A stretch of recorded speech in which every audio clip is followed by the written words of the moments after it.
క్రైస్తవ్యము మతము కాదు, అది మార్గమే అని నిరూపించడానికి యేసు ప్రభు యొక్క జీవితంలో ఆయన నేర్పించినటువంటి అనేకమైన పాఠాలని మనం నేర్చుకుంటాము. మతానికి మార్గానికి ఉండే తేడాలు మనం గమనించినట్లయితే, మతము మనిషి యొక్క మనసులో నిలుపుతుంది, మార్గము దేవుని యొక్క చిత్తాన్ని బట్టి తను సృష్టించినటువంటి నరునికి ఏర్పాటు చేయబడుతుంది. మతములో అనేకమైన ఆచారాలు నిండి ఉన్నాయి. మతంలో అనేకమైన మూఢనమ్మకాలు నిండి ఉన్నాయి. మతంలో అంధకారమైనటువంటి విశ్వాసము కలిగి సృష్టిని, అందులోని సృష్టములను పూజించి సేవించేటటువంటివిగా ఉన్నవి. మతంలో ఉన్మాదం ఉన్నది. అంటే మతం కోసం మనుషుల్ని కూడా నిర్దాక్షిణంగా చంపేటటువంటిది ఈ మతం. ఈ మతము పొరుగువాడిని ప్రేమించదు. ఈ మతము మనిషికి గుడ్డితనాన్ని కలిగిస్తుంది. ఈ మతంలో తారతమ్య భేదాలు, కుల గోత్రాలు కలిగింది. ఈ మతము సమానత్వము మచ్చుకు కూడా ఈ మతంలో కనపడుతూ అని చూశాం. ఈ మతము ఊహాజనితమైనటువంటిది కనుక ఇప్పుడు చెప్పినటువంటి విషయాలు ఎవరైతే పాటిస్తున్నారో ఈనాటికి కూడా కులాల విషయంలో కావచ్చు, గోత్రాల విషయంలో కావచ్చు, లేకపోతే ఆచారాల విషయంలో, మూఢనమ్మకాల విషయంలో, జోస్యము, మంత్రాలు, తంత్రాలు, సాగుబడులు, ఇట్లాంటివి ఇంకా ఎవరైనా కూడా పాటిస్తుంటే క్రైస్తవులై అనుకొని వాళ్ళందరికీ నేను చెప్పేది ఏంటంటే, నేనే కాదు దేవుని యొక్క వాక్యం చెప్పేది ఏంటంటే, మీరు క్రైస్తవ్యంలో లేదు, క్రైస్తవ మతంలో ఉన్నారు. లోకంలో ఉండే మతాల్లో ఏమేమి ఉన్నాయో అవి ఒకవేళ మీ జీవితాల్లో ఉంటే, మీ కుటుంబాల్లో ఉంటే, మీ సంఘాల్లో ఉంటే, మీ వ్యవస్థలో ఉంటే అది క్రైస్తవ్యం కాదు, అది కేవలము మతం మాత్రమే అనే విషయం, క్రైస్తవ మతం మాత్రమే అనే విషయం అర్థం చేసుకోవాలి. ఎందుకంటే బైబిల్ గ్రంథంలో క్రైస్తవ మతము లేదు. మరలా చెప్తున్నా, బైబిల్ గ్రంథంలో లేదు, క్రైస్తవ మతం లేదు. అదేముంది? క్రైస్తవ మార్గం ఉంది. ఆ మార్గం గురించే మనం గత 2 వారాలుగా ఒక క్రమమైనటువంటి పద్ధతిలో నేర్చుకుంటా ఉన్నాం. గతంలో 2 విషయాలు నేర్చుకున్నాం. క్రైస్తవ్యం లేకపోతే దేవుడు తన గ్రంథం ద్వారా ఒక మంచి కుటుంబానికి పునాది వేసుకొని, కుటుంబంలో భార్య, భర్తలు, తల్లిదండ్రులు, అన్నదమ్ములు, అక్క చెల్లెళ్ళు, బంధువులు, స్నేహితులు, సంఘం అని కలిసి మెలిసి జీవించేటటువంటి అద్భుతమైనటువంటి వ్యవస్థను స్థాపించాడని, అలాంటి వ్యవస్థను తన కుమారుడైన యేసుక్రీస్తు ఈ భూలోకంలోకి వచ్చి ఒక మంచి బాలుడుగా, ఒక మంచి యవనస్తుడుగా, ఒక మంచి కుమారుడుగా సంఘానికి లేక సమాజానికి, దేశానికి ఒక మంచి నాయకుడుగా తను జీవించి మనుషులకు ఆ మార్గాన్ని చూపి, ఆ మార్గం మన కొరకు వదిలిపెట్టి ఆయన పరలోకానికి వెళ్ళినట్టుగా విషయం చూశాము. రెండవ విషయం మనం ఏం చూసామంటే, ఈనాడు ఏ కులమో ఏ మతమో ఇవ్వనంత స్వాతంత్రాన్ని, స్వేచ్ఛని, పురోభివృద్ధిని స్త్రీకి ఈ క్రైస్తవ్యం మాత్రమే ఇచ్చిందని చూసాం. స్త్రీలను ఈ సమాజము క్షమించాలి, ఒక కరెక్షన్, పిల్లలకి సండే స్కూల్ పైకి వెళ్ళిపోండి. నేను మీరైనా సిగ్నల్ ఇవ్వాలి టీచర్స్. పిల్లలు సెకండ్ ఫ్లోర్కి వెళ్ళిపోవాలి. సెకండ్ ఫ్లోర్ పిల్లలందరూ 2 క్లాసులు కట్టి చేసి 2 టీచర్స్ ఇచ్చేయండి. త్వరగా అలా చేయకుండా పోవాలి. మనకి చాలా సీట్లు ఖాళీగా ఉన్నాయి కాబట్టి ఇంకా ముందు వచ్చేవాడు, వెనక వచ్చేవాడు ముందుకు వచ్చి కూర్చునేటట్టుగా చెప్పండి దయచేసి. మీకు స్థలం ఉన్నట్లయితే ఒక సీట్లు వదిలి ఒక సీట్లో కూర్చుంటే ఇంకా మంచిది. మధ్యలో ఒక చైర్ వదిలిపెట్టండి. ఓకే, కూర్చోండి. ఏ మతము ఇవ్వనంత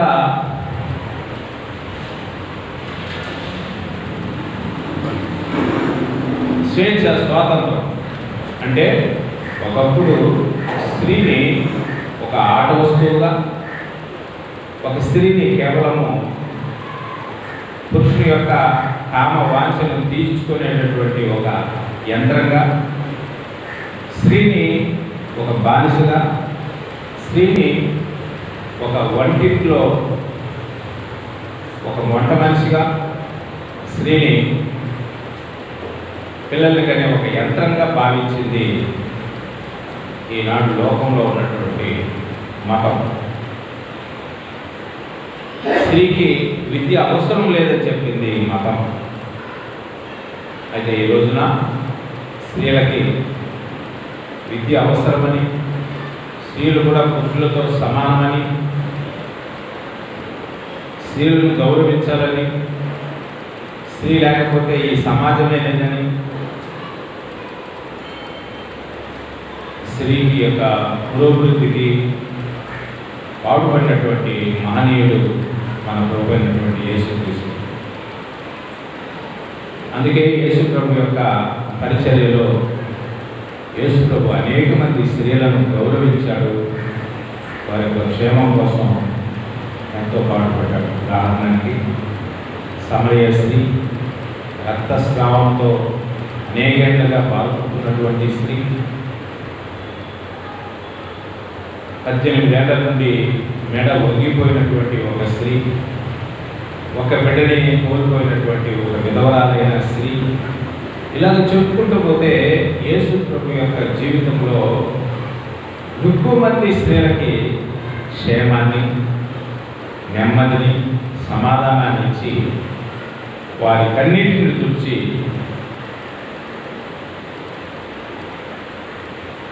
ఇంకా వ్యభిచారం చేత పట్టబడినటువంటి స్త్రీలను సైతం క్షమించి వారికి మంచి జీవితాన్ని ప్రసాదించినటువంటి వాడు మనము పూజించి సేవించేటటువంటి మన రక్షకుడైనటువంటి యేసుక్రీస్తు.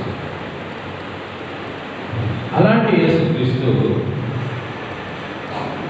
మతాన్ని ప్రారంభం చేయడానికి రాలేదు కానీ, స్థాపించడానికి రాలేదు కానీ, మార్గాన్ని ఒక మనిషిగా జీవించడానికి మార్గాన్ని చూపడానికి మన ప్రభు ఈ లోకంలో వచ్చాడు అని చెప్పడానికే ఈరోజు ఆయన కోసం. ఈ అంశంలో నేను చెప్పేటటువంటి 3వ పాయింట్ ఏంటంటే, యేసు ప్రభు మనుషుల మధ్య సమానత్వాన్ని కలిగి ఉండాలని ప్రయాసపడ్డాడు. మనుషులందరూ కలిసి ఏ విధమైన తారతమ్య భేదాలు లేకుండా అన్ని విషయాల్లో కలిసి జీవించాలి. మనుషుల్లో గొప్ప కులమని, తక్కువ కులమని, మనుషుల్లో ఐశ్వర్యవంతులని, పేదవాళ్ళని, లేక మనుషుల్లో యజమానులని, దాసులని లేదు, క్రీస్తునందు అందరూ సమానమే అనేటటువంటి బోధని ఆయన యొక్క జీవితంలో మనుషులకు బోధించాడు. గతంలో అనుకున్నట్టుగా యేసు ప్రభు యొక్క బోధలుగానే ఈ లోకంలో ఉండే ప్రతి నాయకుడు,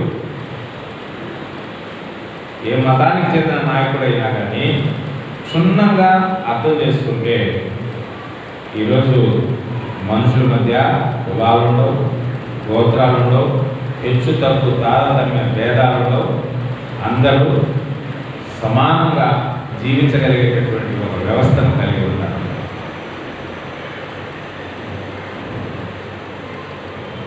ఈ సమయంలో నేనేం చెప్పాలనుకుంటున్నానంటే,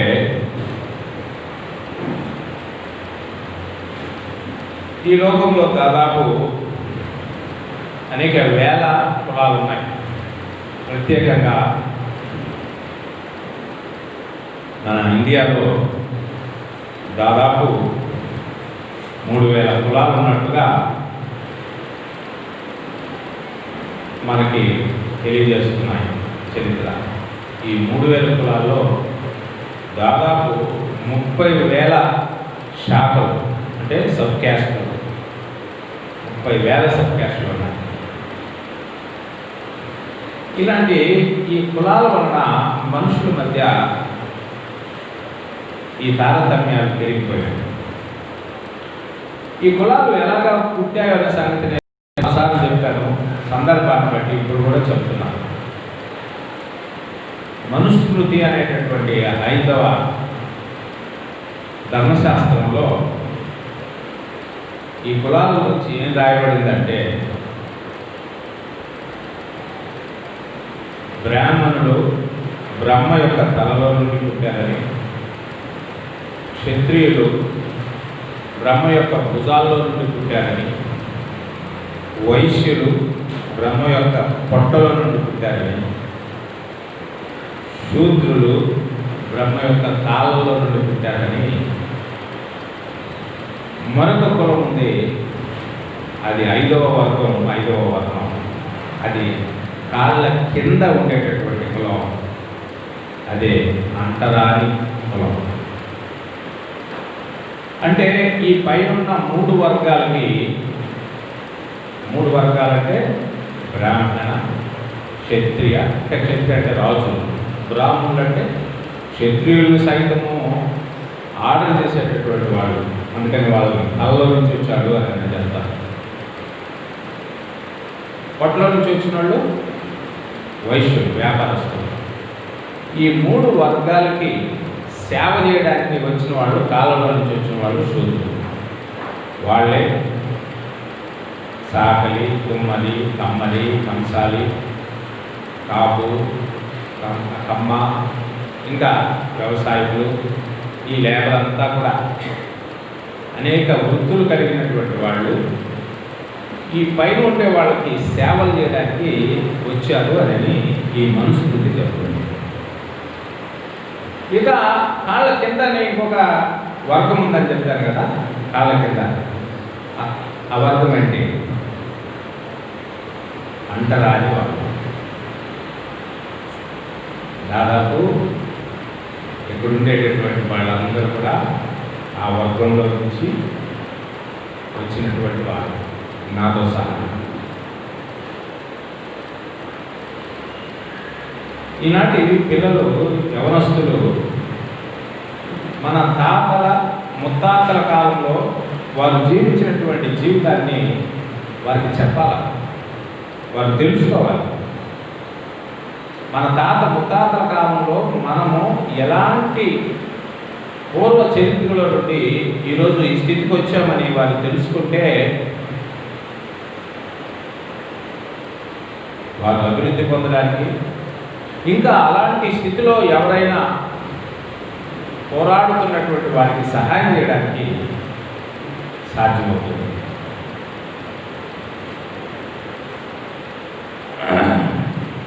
ఈనాటికి కొన్ని గ్రామాల్లో ఈ కుల గజ్జితో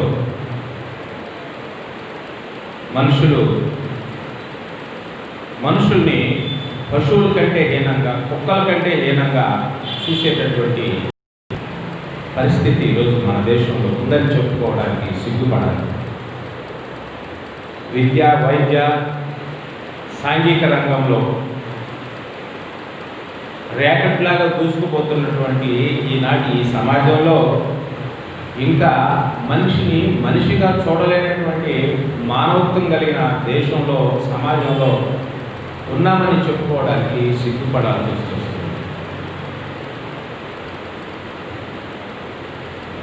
ఆ రోజుల్లో అంటే మన తాతల తండ్రుల కాలంలో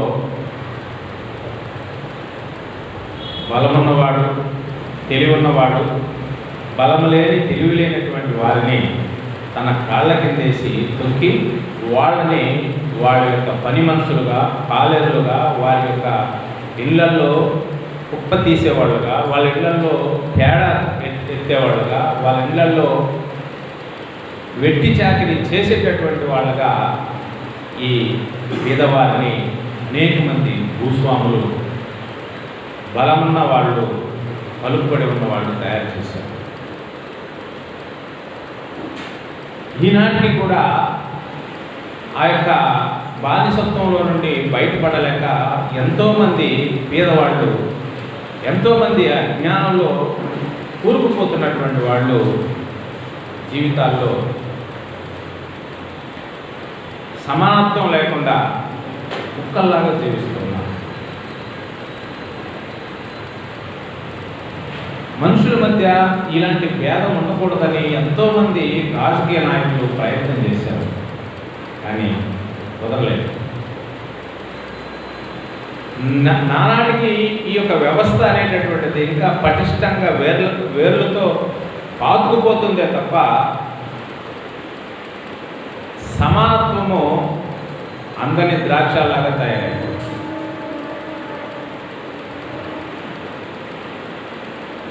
యేసు ప్రభువు ఒక బోధ మాత్రమే మనుషుల మధ్య సమానత్వాన్ని తీసుకురాగలదు అనేటటువంటి విషయం ఈరోజు మనిషి అర్థం చేసుకుంటే అతడు ఈ దివిలో సంతోషంగా, సమాధానంగా జీవిస్తాడు.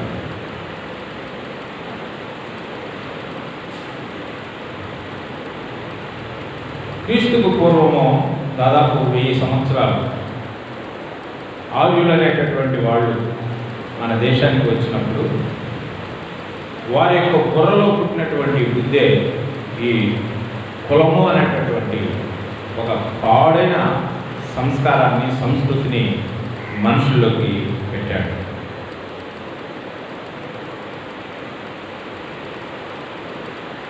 మన తాతల తండ్రుల మన ముత్తాతల కాలంలో పల్లెటూళ్ళలో పరిస్థితులు ఎంత దారుణంగా ఉన్నాయంటే అగ్ర కులస్తులు ఎదురుగా వస్తుంటే వాళ్ళకి ఎదురుగా వెళ్ళకూడదు.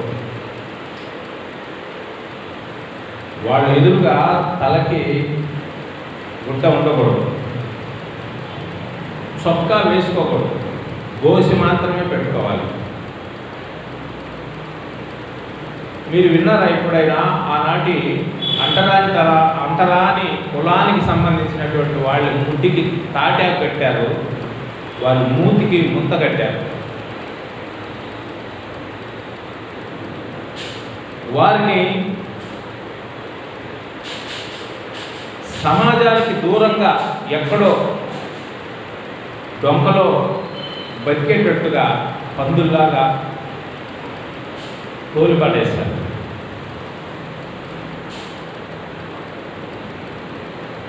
బ్రిటిష్ వాడు మన ఇండియాకి వచ్చేటప్పటికే ఈ మనుషుల మధ్య ఉండేటటువంటి ఈ భేదాలు చూసి ఆశ్చర్యం కలిగింది. ఏంటిది, వాళ్ళు మనుషులే కదా, వీళ్ళు మనుషులే కదా, వాళ్ళ యొక్క రక్తం ఎరుపే కదా, వీళ్ళ యొక్క రక్తం ఎరుపే కదా, వాళ్ళకి జ్ఞానం కడుపే కదా, వీళ్ళకి జ్ఞానం కడుపే కదా, ఏంటి ఇంత తారతమ్య భేదం ఏంటని వారు ఆశ్చర్యపోయారు. ఆనాటి బ్రిటిష్ వాళ్ళు ఇలాంటి అంటరాని జీవితాన్ని జీవిస్తున్నటువంటి వాళ్ళని తన హక్కులు చేర్చుకున్నారు. మన ముక్కు తుడిచారు, మన మూతి కలిగారు. మనలాంటి వారికి, స్త్రీలకు లేక పురుషులకు సైతము చదువుకునేటటువంటి అవకాశం కల్పించారు. అందుకే ఈనాడు మనలాంటి వారు ఆ బ్రిటిష్ వాళ్ళకి 2 చేతులు ఎత్తి దండం పెట్టచ్చు. కారణం ఏంటి?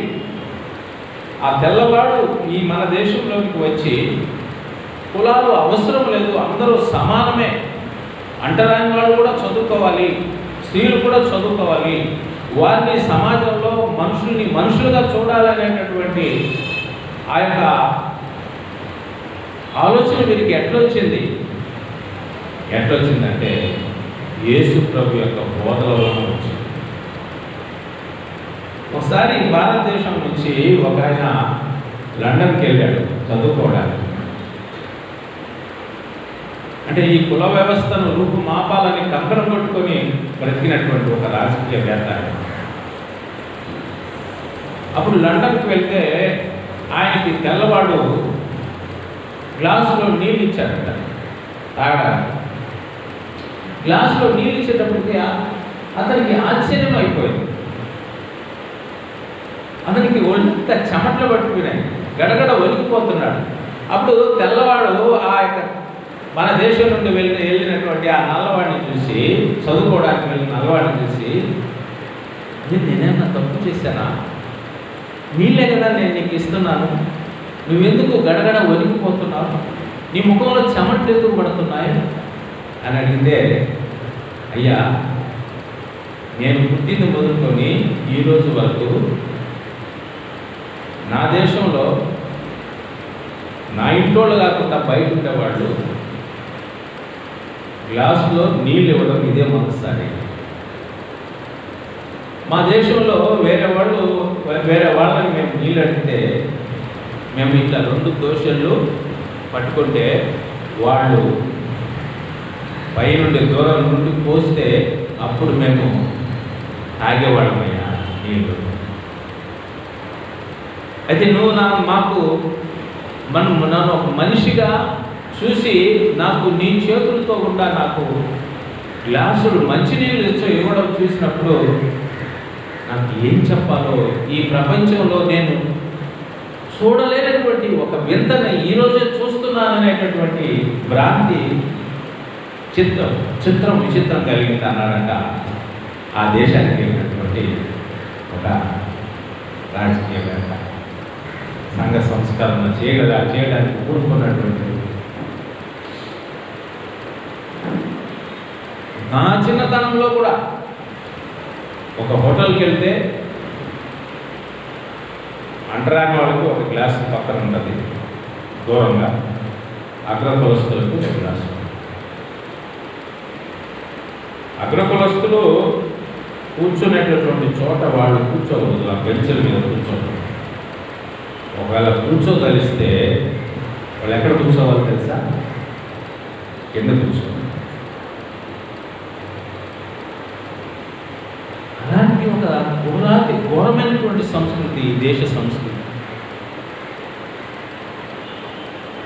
ఇలాంటి సంస్కృతిని రూపుమాపబడాలంటే ఒకే ఒక మార్గం, అది మన ప్రభు అయిన యేసుక్రీస్తు చెప్పినటువంటి మార్గం. అది మన ప్రభు అయిన యేసుక్రీస్తు బోధించినటువంటి బోధలు మాత్రమే మానవుల మధ్య ఉండేటటువంటి ఈ యొక్క వర్గ భేదాలు, వర్ణ భేదాలు, కుల భేదాలు, గోత్ర భేదాలు తొలగించబడాలి.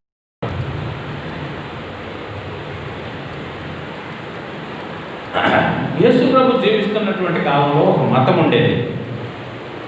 యేసుప్రభు జీవిస్తున్న కాలంలో కూడా ఒక మతం ఉండేది. పూర్వమతం కూడా అనుకున్నాం. అదేంటి ఆ మతం అంటే యోధా మతం. ఈ యోధా మతం అనేది బైబిల్కి సంబంధించిందో లేకపోతే ధర్మశాస్త్రకు సంబంధించిందో కాదు. ఈ యోధా మతం అనేది ఆనాడు స్వార్థపరులైన పరిసయ్యులు, శాస్త్రులు అనేటటువంటి తెగవాళ్ళు వారి యొక్క జ్ఞానంతో లేకపోతే వారి యొక్క స్వార్థంతో తయారు చేసుకున్నటువంటిదే ఈ మతం, యోధా మతం. ఈ మతంలో ఈ యొక్క వర్ణ భేదాలు, వర్గ భేదాలు యేసుప్రభు కాలంలో కూడా ఉన్నాయి. ఈ పరిచయులు అంటే వాళ్ళు సునీతి పరులు, అంటే మాకంటే నీతిమంతులు ఎవరు లేరు, మా జాతి కంటే, మా మతం కంటే, లేకపోతే మా యొక్క భక్తి కంటే ఎవరిది కూడా సమం కాదు అని చెప్పుకు తిరిగేటటువంటి అహంకారులు ఆనాటి పరిచయులు, శాస్త్రులు. పేరుకేమో మేము యెహోవా దేవుని యొక్క భక్తులు అని చెప్తారు, కానీ వాళ్ళ యొక్క చేష్టలు ఎట్లా ఉంటాయంటే, వాళ్ళ యొక్క నడవడిక ఎట్లా ఉంటుందంటే అన్యుల్ని పురుగుల్లాగా చూసేటటువంటిది. ఆనాడు అగ్రవర్ణస్తులైనటువంటి వారు అంటరానితనం వాళ్ళని ఎలాగ చూశారో అలాగ చూసినటువంటి వాళ్ళు ఆనాటి పరిచయులు, శాస్త్రులు. అలాంటి పరిచయులు, శాస్త్రుల దగ్గరికి వచ్చినటువంటి ప్రభు అయినటువంటి యేసుక్రీస్తు వారు చేసిన వారు పిలిపించుకున్నటువంటి ఆ పిలుపులను చూసి, వారి యొక్క నడవడికను చూసి ఆయన బహిరంగంగా కనిపించారు. మత్తయి సువార్త 23వ అధ్యాయము మొదటి నుంచి చూసినప్పుడు, పోయిన వారం కూడా చూసాం మనం ఇదే అధ్యాయాన్ని. ఇప్పుడు వేరే సందర్భానికి మనం దీన్ని చూద్దాం. మత్తయి సువార్త 23వ అధ్యాయము మొదటి నుండి మనం కొన్ని వచనాలు చూసినట్లయితే, ఈ శాస్త్రులు, పరిచయులు ఎలాంటి వారో చూడండి. 2వ వచనంలో శాస్త్రులు, పరిచయులు మోషే పీఠం ముందు కూర్చుండువారు, అంటే మేము మోషతో సమానం అన్నట్టుగా, వారు మీతో చెప్పు వాటన్నింటినీ అనుసరించి గైకొనుడి, అయినను వారి క్రియల చొప్పున చేయకుడి. అంటే ధర్మశాస్త్రమేమో బోధిస్తారు, కానీ వాళ్ళు పాటించరు. వారు చెప్పుదిరే కానీ చేయరు. వారు శక్యం కాని భారములను, బరువులను కట్టి మనుషుల భుజముల మీద పెట్టుదురు కానీ తమ వేలితోనైనను వాటిని కదలింపనొలరు. ఓకే, తర్వాత 5వ వచనం, మనుషులకు కనబడు నిమిత్తము తమ పనులన్నింటినీ చేయుదురు, తమ రక్ష రేపులను వెడల్పుగాను తమ చెంగులు పెద్దవిగాను చేయుదురు. విందులలో అగ్రస్థానములను, సమాజ మందిరములో అగ్రపీఠములను, సంత వీధులలో వందనములను మనుషుల చేత బోధకులమని పిలువబడటం కోరుదు. మీరైతే బోధకులని పిలువబడవద్దు, ఒక్కడే మీ బోధకుడు, మీరందరూ సహోదరులు. మరియు భూమి మీద ఎవరికి తండ్రి అని పేరు పెట్టవద్దు, ఒక్కడే మీ తండ్రి, ఆయన పరలోకమందున్నాడు. మరియు మీరు గురువులని పిలువబడవద్దు, క్రీస్తు ఒక్కడే మీ గురువు. ఇది యేసు ప్రభు చెప్పిన బోధ. అంటే యేసు ప్రభు చెప్పిన బోధనే కడసేవలు పెట్టేశారు మనుషులు. ఈరోజు మతం అని చెప్పుకుంటున్నటువంటి అనేక మత శాఖల్లో ఒకటి పేరుకి ముందు రెవరెండ్ అని పెట్టుకోకుండా ఎవరున్నారో చెప్పండి. తన పేరుకు ముందు డాక్టర్ అని పెట్టుకోకుండా ఏ పాస్టర్ ఉన్నాడు? తన పేరుకు ముందు బిషప్ అని పెట్టుకోకుండా ఎవరున్నారు? కొన్ని మత శాఖల్లో ఆయన్ని తండ్రి, ఫాదర్ అనేటటువంటి పిలిపించుకునేవాళ్ళు. అంటే యేసు ప్రభు సమానత్వాన్ని కోరినటువంటి వాడు ఏమన్నాడంటే, మనమందరము సహోదరులను. ఈ సహోదరులు అనే మాటని విడదీస్తే, లేకపోతే దాని యొక్క సంధిని చూసినట్లయితే ఉదరులు, సహోదరులు అంటే దాని అర్థం ఏంటి? ఒక్క గర్భంలో నుండి వచ్చినటువంటి వారమే సహోదరులు అని. అంటే ఉదరం అంటే కడుపు, ఒక కడుపులో నుండి వచ్చినటువంటి వాళ్ళము. ఆనాడు ఆదాము దగ్గర నుండి ఈనాటి వరకు మనుషుల్లో నుంచి వచ్చిన వాళ్ళే, ఆది మానవులైన, ఆది దంపతులైన ఆదామవుల నుండి వచ్చినటువంటి వాళ్ళ మాత్రము ఉదరులు.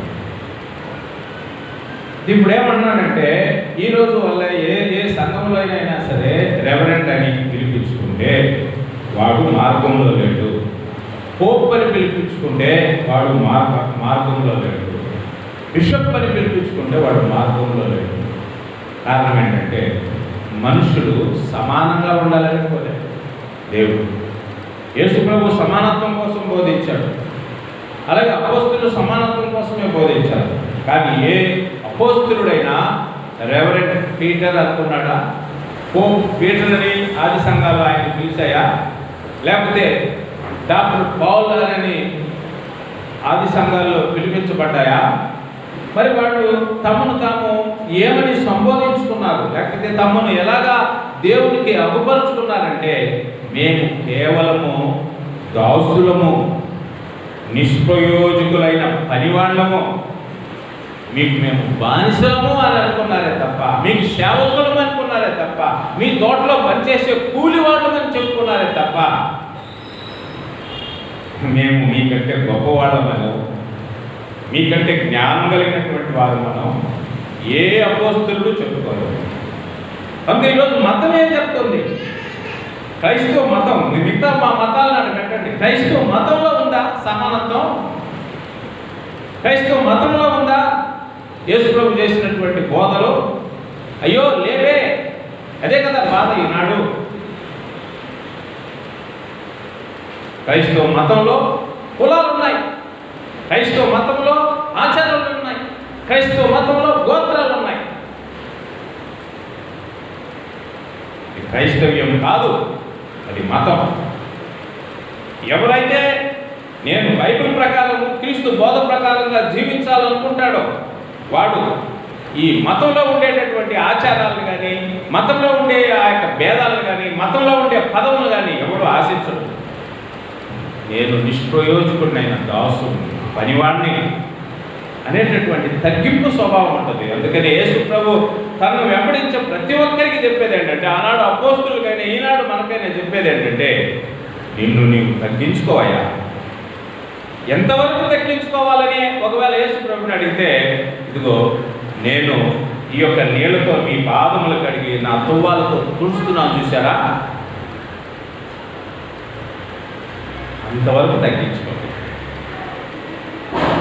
కాబట్టి యేసు ప్రభు యొక్క బోధల్ని మనం చూసినట్లయితే, యేసు ప్రభు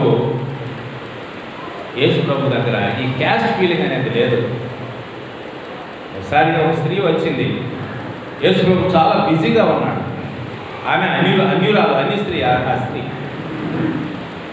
ఆయన బిజీగా బోధిస్తున్నాడు. ఏమాత్రం, అయ్యా నా కుమార్తెకు దయ్యం పట్టింది, నా కుమార్తె సాహసిద్ధంగా ఉంది, సాయం చేయడం పట్టించుకోలేదు, అసలుకి ఆ మాట వినలేదు. అప్పుడు శిష్యుడు, అయ్యా ఏమి చాలాసేపు నుండి మిమ్మల్ని బతిలాడుతూ ఉంది, అయ్యా ఆమెకి ఏదో ఒకటి చెప్పు పంపించాయి అని చెప్పినప్పుడు, అప్పుడు యేసు ప్రభు, సరే ఏంటమ్మా చెప్పండి. అయ్యా నా బిడ్డ చావు బతుకుల్లో ఉందయ్యా, మీరు మా బిడ్డ కాపాడండి. అప్పుడు యేసు ప్రభు ఏమన్నాడు మీకు గుర్తుంది కదా, పిల్లల రొట్టెలు తీసి కుక్క పిల్లలకు వేయటం యుక్తమా అని అన్నాడు. అప్పుడు యేసు ప్రభు ఏమన్నాడు, ఇశ్రాయేలునేమో పిల్లలు అన్నారు, అన్యులనేమో కుక్క పిల్లలు అన్నారు. అది కొంచెం మనకి కష్టంగా ఉంది. యేసు ప్రభు అన్ని జనుల్ని కుక్క పిల్లలు అన్నాడే అని, కానీ వాస్తవానికి యేసు ప్రభు యొక్క మనసులో ఆ తారతమ్య భేదము ఉందని చెప్పడానికి అవసరం కాదు, వాళ్ళని కుక్క పిల్లలు అని చెప్పింది. తన చుట్టూ ఉండేటటువంటి స్వనీతి పనులు అర్థం చేసుకునేదానికి ఆ మాట చెప్పాడు. ఎలాగో చూద్దాం. అప్పుడు ఆమె అనేది, ఎందుకంటే యేసు ప్రభు ఆ యొక్క కనాను స్త్రీలో ఉండేటటువంటి మనసు ఏంటో యేసు ప్రభుకి తెలుసు. ఆయన హృదయ అంతరంగాలు ఎరిగినటువంటి వాడు. అప్పుడు ఆ స్త్రీతో ఏమన్నాడు, కుక్క పిల్లలకు వేయటం యుక్తం కాదంటే ఆమె, అయ్యా కుక్క పిల్లలు కూడా యజమానులు తినగా ఆ యొక్క బల్ల మీద నుండి కింద పడినటువంటి రొట్టె ముక్కలు తింటాయి కదా, అయ్యయ్యా చాలు అని. అప్పుడు ఈయనకి చెప్తున్నాడు యేసు ప్రభు, ఆ అన్యురాలకైనటువంటి విశ్వాసం కూడా మీకు లేదే. మేము గొప్పలము, వీరులము, సూర్యులము, అగ్రకులస్తులము, మేము నీతిమంతులము అని చెప్పి మీ చెంగులు ఉప్పుతారే, తెల్లని బట్టలు వేసుకొని చూపిస్తారే, సంత వీధుల్లో ఉండి వందనాలు కోరుతారే, ఇదిగో ఈ అన్యురాలైనటువంటి ఈ స్త్రీలో ఉన్నంత విశ్వాసం మీలో లేదని చెప్పడం కోసం ఆ రోజు ఆ యేసు ప్రభు ఆ మాట అనాల్సి వచ్చింది. ఆ మాట ఇప్పుడు యేసు ప్రభు ఆ స్త్రీని చూసి ఏమన్నాడో తెలుసా, అమ్మా నీ విశ్వాసము నీ బిడ్డను స్వస్థపరిచింది, వెళ్ళు సంతోషంగా వెళ్ళు, నీ బిడ్డ స్వస్థపరచబడతాడు. అప్పటికప్పుడే ఆ బిడ్డ ఆ క్షణంలోనే స్వస్థ. యేసు ప్రభు మీద వీళ్ళకి ఎప్పుడూ సొలుగుడు గొలుగుడు. ఎందుకు? యేసు ప్రభు అంటే ఈ యొక్క అగ్రకులస్తులైనటువంటి ఈ యూదులకు ఎందుకు కోపం అంటే, ఎందుకంటే యేసు ప్రభు సుంకరులతో పాపులతో స్నేహం చేస్తారు. అప్పుడు వీళ్ళు ఏమంటారు ఏమన్నాడంటే యేసు ప్రభు చూసి, నువ్వు హై క్యాస్ట్ అయి ఉండి లో క్యాస్ట్ వాళ్ళతో ఎందుకు కూర్చుంటావు, వాళ్ళతో కలిసి ఎందుకు భోజనం చేస్తావు, వాళ్ళతో ఎందుకు సహవాసం చేస్తామని చెప్పి యేసు ప్రభుని పొడస్తూ ఉంటారు, సొనుగుతూ ఉంటారు. యేసు ప్రభు విషయమై ఆయన ఎంతో బాధపడుతూ ఉంటారు.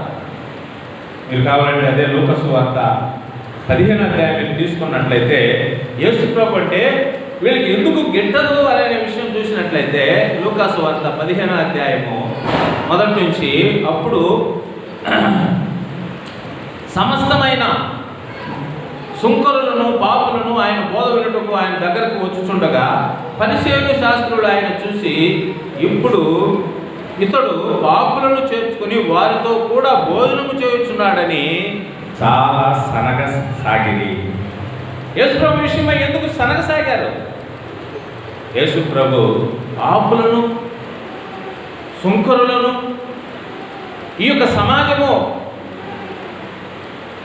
వెలివేసినటువంటి మనుషులను దగ్గరకు చేర్చుకొని, వీరు కూడా మనలాంటి మనుషులే అని వారికి ఒక మంచి జీవితాన్ని ప్రసాదించడం కోసం వాళ్ళని ఆయన దగ్గరికి తీసుకుంటుంటే, ఈ సునీతిపరులైనటువంటి శాస్త్రులు ఏమంటారంటే, నువ్వెందుకు వాళ్ళతో సహవాసం చేస్తావు, నువ్వెందుకు వాళ్ళతో కూర్చుంటావు, నువ్వెందుకు వాళ్ళతో భోజనం చేస్తావు, నువ్వు యూదుడు అయ్యుండి ఇలాగ చేయడమో మా యొక్క మతానికో లేకపోతే మా మా కులానికో నువ్వు అపకీర్తి తెస్తున్నావు అని చెప్పి యేసు ప్రభు మీద సనగడానికి బయలుదేరాడు.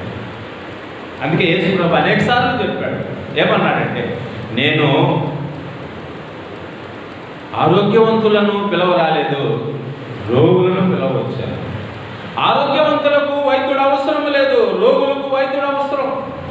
నేను పాపులను పిలవచ్చానే కానీ నీతిమంతులను పిలవరాలేదు. నీలాంటి ఆ సునీతి కలిగినటువంటి వాళ్ళు అస్సలకి నా దగ్గరికి రాలేదు. అందువల్ల యేసు ప్రభు ఈ రోజున అందరి కొరకు ఆయన ప్రాణం పెట్టాడు. ఈ లోకంలో ఉండే వాళ్ళందరూ సమానంగా ఉండాలని, సమతలతో మమతలతో కలిసి జీవించాలనేటటువంటి ఆశతో లోక పాపములను మోసుకుని పోయి గొర్రె పిల్లలాగా అదుగో ఆనాడు ఆ గొల్గొతా కొండ మీద తన ప్రాణాన్ని పెట్టాడు. ఎందుకంటే సమానత్వం కోసం, సమానంగా బ్రతకాలనే దానికోసం. అందుకనే వాక్యం ఏం చెప్తుంటే, ఏ భేదం లేదు, అందరూ పాపం చేసి దేవుడు అనుభవించు మహిమను పొందలేకపోతున్నారు. ఏ ఒక్కడూ లేడు, నీతిమంతుడు ఒక్కడూ లేడు, అందరూ త్రోవ తప్పిన గొర్రెల వలె ఉన్నారు అని చెప్పాడు. కనుక యేసు ప్రభు యొక్క శిలువ అందరికీ అవసరం. గొప్ప కులస్తుడికి అవసరమే, తక్కువ కులస్తుడికి అవసరం, విద్య కలిగిన వాళ్ళకి అవసరం, విద్య లేని వాళ్ళకి అవసరం, ఐశ్వర్యవంతుడికి అవసరం, కనుక బీదవాడికి అవసరం. యేసు ప్రభు శిలువ లేకపోతే ఈ రోజున ఈ భూమి మీద సమానత్వం అనేటటువంటిది రాదు. అలాగే పరలోకంలో మనం సమానంగా కలిగి జీవించే భాగ్యం కూడా మనం మోచుకోలేము. యేసు ప్రభు అంటున్నాడు, ఆనాడు ఒకవేళ ఆ యొక్క యూదుల దగ్గర నుండి తన పరిచర్య ప్రారంభం కావడం కోసం తన శిష్యులను పంపిస్తూ, మీరు నశించున్న ఇశ్రాయేలు గొర్రెల దగ్గరికి వెళ్ళండి కానీ సమరయుల దగ్గరికి కానీ అన్యుల దగ్గరికి వెళ్ళొద్దని నేను చెప్పినా, ఎందుకంటే యూదుల్లో నుండి రక్షణ అనేటటువంటిది ప్రారంభం కావాలనేటటువంటి ఉద్దేశంతో ఆనాడు యేసు ప్రభు చెప్పిన, యూదులకు అన్యులకు మధ్య ఉన్న అడ్డుగోడైనటువంటి ధర్మశాస్త్రాన్ని తన శిలువ యాగం దాకా నిలువున పడగొట్టి ఈ ఉభయులను ఏకం చేశాడు. ఈ ఉభయులను ఏకం చేసిన తర్వాత ఇప్పుడు తన అపోస్తులను పిలిచి ఏమన్నాడంటే, మీరు సర్వలోకములకు వెళ్ళి సర్వ సృష్టికి సువార్త ప్రకటించండి. సువార్త అనేటటువంటిది ప్రతి మనిషికి అవసరం. ఈరోజు ప్రతి దేశానికి అవసరం, ప్రతి మతానికి అవసరం, ప్రతి కులానికి అవసరం, ప్రతి గోత్రానికి అవసరం, ప్రతి రంగు కలిగినటువంటి వాడి కోసం అవసరం. మనిషిగా పుట్టిన ప్రతి ఒక్కడికి సువార్త అవసరం. అందుకని మీరు సర్వలోకమునికి వెళ్ళి సర్వ సృష్టికి సువార్త ప్రకటించండి. నమ్మి బాప్తిస్మం పొందితే వారు రక్షించబడతారని చెప్పండి, నమ్మకపోతే శిక్ష విధించబడతారని చెప్పండి. ఇదేనమాట యేసు ప్రభు యొక్క 3.5 సంవత్సరం లేకపోతే 33.5 సంవత్సరం చేసినటువంటి పరిచర్యలో ఆఖరికి ఈ గ్రేట్ కమిషన్, విశ్వవ్యాప్తమైనటువంటి ఆజ్ఞను అపోస్తులకు అందిస్తూ మీరు వెళ్ళండి. అందుకే మనం ఒక పాట పాడాం, సువార్త అందని ఊరు ఉండలేకూడదు, క్రీస్తు సంఘము లేని ఊరు అసలు ఉండకూడదు అని చెప్పి ఒక పాట పాడాం. ఇదే ప్రతి క్రైస్తవుని యొక్క లక్ష్యంగా ఉండాలి. ఆనాడు అపోస్తుల యొక్క లక్ష్యం ఏంటంటే ఈ సువార్త ప్రతి దేశానికి, ప్రతి పట్టణానికి, ప్రతి గ్రామానికి, ప్రతి వీధికి, ప్రతి ఖండానికి కూడా ఇది చేరాలి. అందుకే ఆనాడు అపోస్తులు తమ ప్రాణాల సైతము లెక్క చేయకుండా ఈ సువార్త భారాన్ని తమ భుజస్కంధాల మీద పెట్టుకొని దేశాలు తిరిగారు, ఖండాలు తిరిగారు, రాళ్లతో కొట్టించుకున్నారు, రంపాలతో కోయించుకున్నారు, శిరచ్ఛేదం చేయబడ్డారు, హతసాక్షులుగా సువార్త నిమిత్తం ఈ సువార్త నలుగురికి అందాలనేటటువంటి ఉద్దేశంతో వారి జీవితాన్ని అర్పణ చేసుకున్నారు. కాబట్టి నా ప్రేమైన నా సోదరి సోదరులు, అందుకే పేతురు ఆనాడు పెంతెకోస్తు పండుగ రోజు పరిశుద్ధాత్మను పొందినటువంటి వాడై ఆయన వాగ్దానం చేస్తున్నాడు. పరిశుద్ధాత్మతో ఏం చేసిన దేవుని యొక్క వాగ్దానం ఏంటంటే, ఆ యూదులు, భక్తి కలిగిన యూదులు వచ్చి, అయ్యా మేము ఇంతకాలము ఎదురు చూస్తున్న మెస్సీయని మా చేతులతోనే మేము చంపేశామా అనే ఒక పశ్చాత్తాపము వారి యొక్క హృదయాల్ని, గుండెల్ని కోసింది. అప్పుడు వారు వచ్చి ఏమన్నారంటే, ఇలారా మేము ఏం చేయాలి, ఘోరం జరిగిపోయింది, మా మెస్సీయని మేమే మా చేతులను చంపుకున్నాం, మా పాపాలకి ప్రాయశ్చిత్తం ఏంటి అని చెప్తే, అప్పుడు పేతురు అన్నాడు, మీరు మారు మనసు పొంది పాప క్షమాపణ నిమిత్తం ప్రతివాడు యేసుక్రీస్తు నామములో బాప్తిసం పొందండి. ఈ వాగ్దానము మీకును, యూదులకు, మీ పిల్లలకి, యూదులకు, దూరస్తులందరికీ, అనగా ప్రభు అయిన దేవుడు తన యొద్దకు పిలిచిన వారందరికీ చెందును అని చెప్పాడు. ఆ దూరస్తులమే మనం, ఆ దూరస్తులమే అన్ని జనులమైన మనం. మనకు పితరుడు ఎవరో తెలుసా? సంఘం ప్రారంభమై 10-15 సంవత్సరాలు అయినప్పటికీ ఈ దూరస్తులైన ఒక్కడి దగ్గర కూడా సువార్త తీసుకెళ్ళినటువంటి పేతురుకి ఆ యొక్క యొప్పే అనే మా పట్టణంలో, లేకపోతే యొప్పే అనేటటువంటి ఊరిలో ఆయన ఆ మేడ గది మీద ప్రార్థన చేస్తుంటే ఒక చెంగు దుప్పటి, 4 చెంగులు పెట్టినటువంటి దుప్పటి కిందకు వచ్చింది. అందులో చతుస్పాది జంతువులు ఉన్నాయి. ఆ యొక్క అతను ఆకలితో ఉన్నాడు పేతురు ఆ సమయంలో. అప్పుడు పేతురు దేవుడు అంటున్నాడు, ఓ పేతురు, నువ్వు ఆకలితో ఉన్నావు కదా, కాబట్టి ఆ యొక్క దుప్పట్లో ఉండేటటువంటి వాటిని చంపుకు తిను అని అన్నాడు. అప్పుడు పేతురు ఏమన్నాడు, అవి ఈ నిషిద్ధమైనవి, మేము ఎప్పుడైనా దీన్ని తినలేదు అని అంటే, అప్పుడు దేవుడు అంటున్నాడు, నేను పరిశుద్ధపరుస్తున్నాను, నువ్వు తిను అన్నాడు. ఆయన పేతురు తినలా. 3 సార్లు జరిగింది అలాగా. పేతురుకి అర్థం కాల. ఆ తర్వాత కింద ముగ్గురు సేవకులు వచ్చున్నారు పేతురు కావాలని. వాళ్ళు ఎవరో కాదు, ఒక అన్యుడైనటువంటి కొర్నేలి ఇంటి నుండి పేతురుని పిలిపించుకోవడానికి వచ్చినటువంటి 3 సేవకులు. అప్పుడు వాళ్ళు చెప్తున్నారు, అయ్యా మా యజమానుడు కొర్నేలి ఇటాలీ పటాలమునకు శతాధిపతి, దేవుని యందు భయము భక్తి కలిగినటువంటి ఒక అన్యుడు, దాన ధర్మాలు చేసినటువంటి వాడు. అలాంటి వాడికి దేవుని యొక్క దూత ప్రత్యక్షమై మిమ్మల్ని పిలిపించుకొని మీ చేత వాక్యం వినాలని మమ్మల్ని పంపించారని చెప్పినప్పుడు అప్పుడు వెలిగింది పేతురుకి. అదే దర్శనం. దేవుడు అందరినీ సమానంగా చూస్తాడా? అయ్యో ఈ విషయం నాకు అర్థం కాలేదే, 3 సార్లు ఈ దర్శనం నాకు కలిగినా కానీ నాకు అర్థం కాలేదని వేదన పడ్డాడు. దిగొచ్చాడు. మొట్టమొదట తన జీవితంలో బహుశా అన్యుడి ఇంట్లో అడుగుపెట్టినటువంటిది పేతురు జీవితంలో అదే ఉంటుంది. ఆయన అడుగుపెట్టిన వెంటనే ఆయన కొన్నేళ్ళు వచ్చి ఆయన పాదాల మీద పడి మొక్కుతుంటే ఆయన లేపి ఏమన్నాడు గుర్తుంది కదా మీకు, అపోస్తలుల గారి 10వ అధ్యాయంలో, నేను నీ వంటి నరుడిని. అయితే ఇంతకాలం ఏమైంది? నీ వంటి నరుడైతే నువ్వు ఇంతకాలం నువ్వు ఎందుకు అన్యుడైనటువంటి వాడికి నువ్వు సువార్త చెప్పలేదు? అప్పుడు పేతుడు కొన్నేళ్ళు అన్నాడు, యూదులమైనటువంటి మేము మీ ఇంట ప్రవేశించడం కానీ మీతో కలిసి సాంగత్యం చేయడం కానీ వీలు పడదు కదా, అయినా నాకు వచ్చిన దర్శనాన్ని బట్టి నేను మీ ఇంటికి వచ్చాను. సుదీర్ఘమైనటువంటి సువార్త ప్రకటించబడింది. అన్యులైనటువంటి కొర్నేలి వారి ఇంటి వారు రక్షణ పొందారు. పేతురు అన్యుడైనటువంటి కొర్నేలి ఇంటికి వెళ్ళాడని, వాళ్ళతో కలిసి భోజనం చేశాడనేటటువంటి విషయము ఎటాఫీస్కి తెలిసింది. యెరూషలేములో ఉండే అపోస్తులకు తెలిసింది. అప్పుడు అపోస్తుల్ని పిలిపించి, ఆ పేతురుని పిలిపించి మహాసభలో నిలబెట్టి, అప్పుడు వీళ్ళందరూ అడుగుతా ఉన్నారు, నువ్వు ఆ యొక్క అంటరాని వాడి ఇంటికి ఎందుకు వెళ్ళావు? నువ్వు ఆ యొక్క అన్ని జాతి వాడి ఇంట్లోకి ఎందుకు వెళ్ళావు? వాడికి ఎలాగ భోజనం చేస్తావు నువ్వు? పేతురుని ఒక దోషులాగా నిలబెట్టారు. వాళ్ళ ఇంటికి వెళ్ళి భోజనం చేసినందుకు, వాళ్ళతో సహవాసం చేసినందుకు. అప్పుడు పేతురు జరిగిందంతా చెప్పాడు. జరిగిందంతా చెప్పిన తర్వాత కానీ వాళ్ళకి అర్థం కాల. దేవుడికి పక్షపాతం లేదు. అందరూ సమానంగా ఉండాలి. అందరి యొక్క శరీరాల్లో ప్రవహించేది ఒకటే రక్తం, అందరి ఆకలి ఒకటే రకమైంది, అందరికీ కడుపే ఉండేది. ఆ విషయం అర్థమైతే అప్పుడు వాళ్ళు ఏమనుకొని ఒక నిర్ణయానికి వచ్చారంటే, అపోస్తుల కార్యం 10వ అధ్యాయం మీరు తీసుకున్నట్లయితే అక్కడ వీళ్ళందరూ ఏమనుకున్నారంటే 10వ అధ్యాయంలో అపోస్తుల కార్యం 11వ అధ్యాయంలో 17వ వచనం నుంచి చదువుతాను చూడండి. కాబట్టి ప్రభు అయిన యేసుక్రీస్తునందు విశ్వాసం ఉంచిన మనకు అనుగ్రహించినట్టు దేవుడు వారికి కూడా సమాన వరము, గమనించారు ఆ మాటని మీరు అండర్లైన్ చేసుకోండి, సమాన వరము అనుగ్రహించి ఉండగా దేవుని అడిగించుటకు నేను ఏ పాటి వాడనని చెప్పాను. వారు ఈ మాటలు విని మరేమీ అడ్డము చెప్పగా, అట్లయితే అన్ని జనులకు దేవుడు జీవార్థమైన మారు మనసు దయచేసి ఉన్నాడని చెప్పుకొచ్చు దేవుని మహిమపరచాలి. ఇదన్నమాట విశ్వాస ద్వారం తెరవబడింది అన్యులకి. కొర్నేలి వారి కుటుంబం మొట్టమొదట అన్యులు అబ్రహాము యొక్క సంతానంగా మారిపోయారు.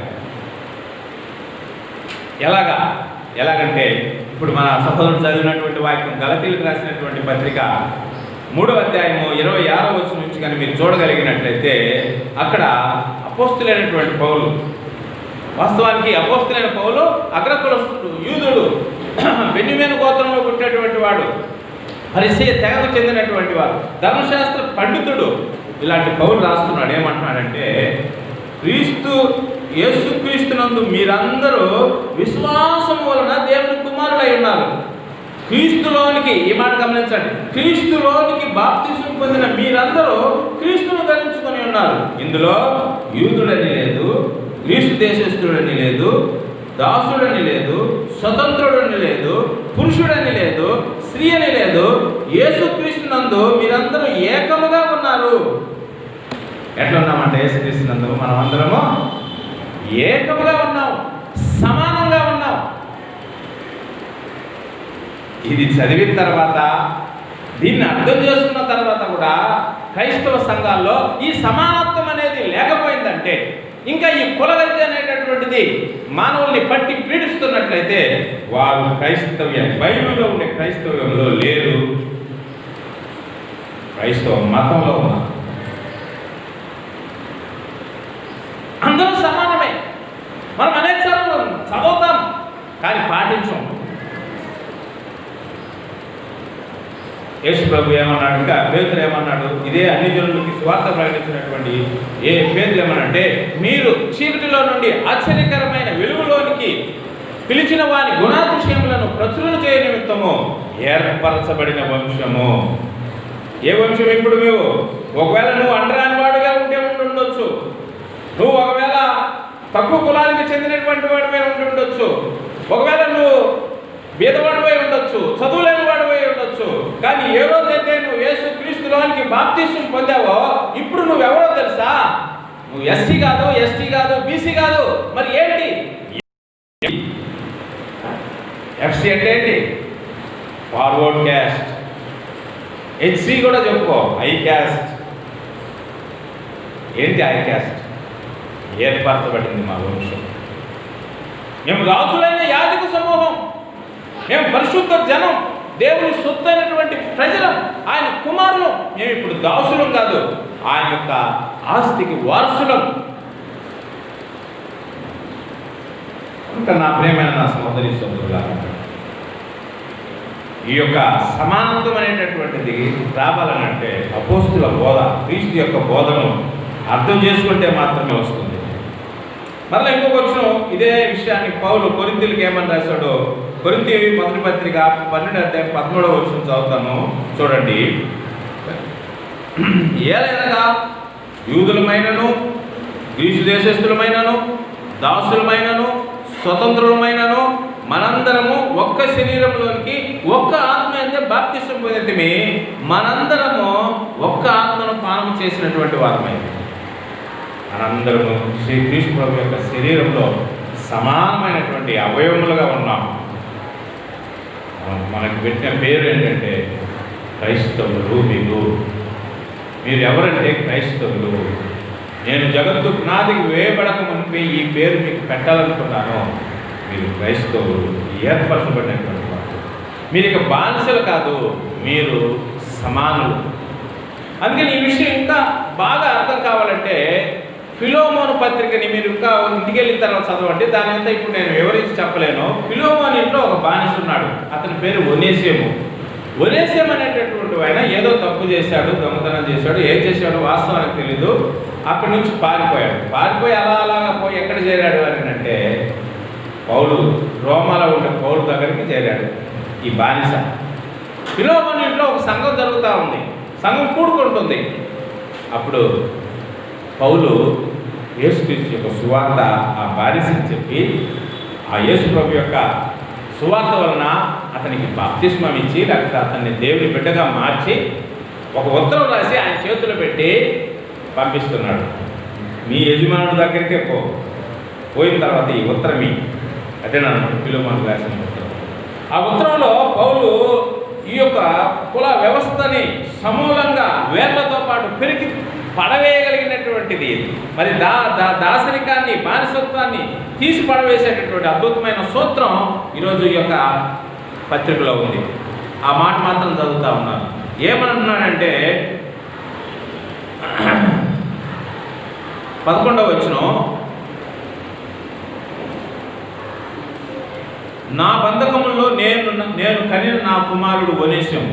అంటే 11 పైన నా బంధకం అంటే నేను జైల్లో ఉండేటప్పుడు నేను కన్నాను ఈ బిడ్డని. ఆ బిడ్డ ఎవరో కాదు, నీ ఇంట్లో బానిసగా ఉండి పారిపోయి వచ్చినటువంటి వాడు.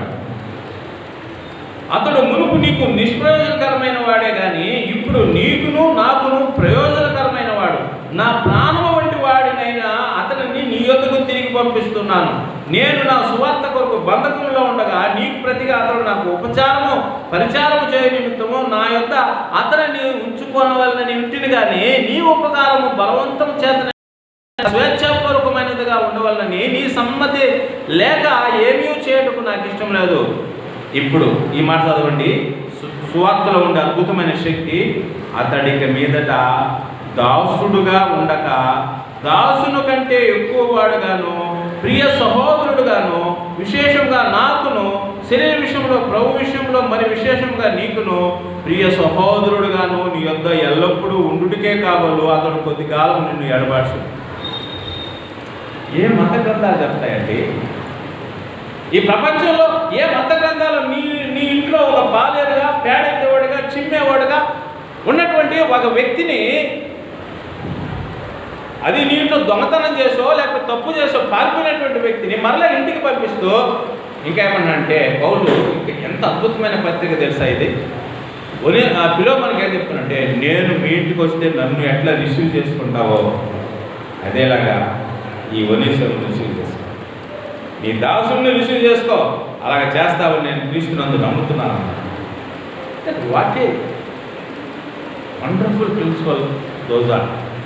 యేసు ప్రభు యొక్క బోధలు, అపోస్తుల యొక్క బోధలు మానవ యొక్క జీవితాన్ని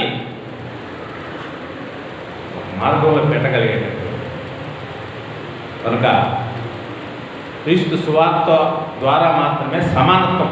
ఇంక దేని వలన తానే కాదు, ఏ మతం వలన లేకపోతే ఏ విధమైనటువంటి ఏ శాస్త్రాల వలన కాదు, కానీ యేసుక్రీస్తు యొక్క బోధల వలన, అపోస్తుల బోధల వలన వాటిని నిజంగా మనస్ఫూర్తిగా అర్థం చేసుకుంటే తప్ప, హృదయం లోతుల్లోకి తీసుకుంటే తప్ప మన సంఘాల్లో, మన సమాజంలో, క్రైస్తవ సమాజంలో సమానత్వం రాదు.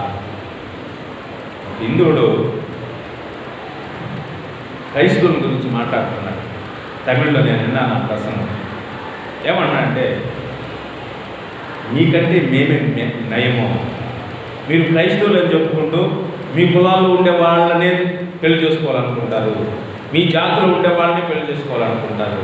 మీరు ఎవరితో సహవాసం పెట్టుకుంటారు? అందరం చర్చిలోకి మాత్రం సహోదరుడా వందనాలు చెప్పుకుంటారు. పెళ్ళిళ్ళ దగ్గరకు వచ్చేటప్పటికే వేట ప్రారంభం చేస్తారు. నా కులస్తుడు ఎక్కడున్నాడు, నా కులస్తురాలు ఎక్కడున్నారు, ఎక్కడుంది సమానత్వం?